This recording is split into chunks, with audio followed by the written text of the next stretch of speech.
Здравствуйте.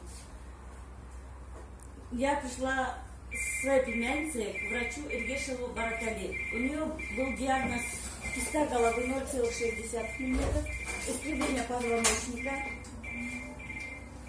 ДЦП.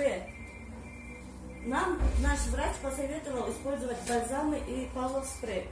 Благодаря этим препаратам сейчас в данный момент у нашей девочки прошло искривление позвоночника, киста головы, ДЦП. Эргешев Баратали обучался в Америке, закончил Ташмир. Этот врач очень хороший специалист.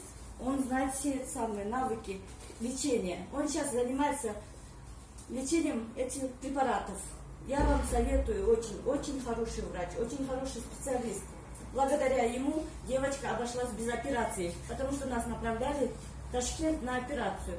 Сейчас в данный момент вы сами видите, у девочки все хорошо, исправление позвоночника. Когда мы пришли, девочка была нелюдимая, нервная, всех избегала. Сейчас в данный момент она стала уже более общительная, более открытая и пошла на поправку. Когда мы пришли, она была худенькая, такая нервная. Но сейчас в данный момент уже все это проходит. У нас уже улучшение идет. Что мне посоветовать? Посоветую вам, чтобы вы пришли, обращались и выздоравливали без операции и хорошо жили. Спасибо нашему специалисту, бальзаму, препарату. Спасибо тем, кто нам посоветовал этого врача. Мы очень рады.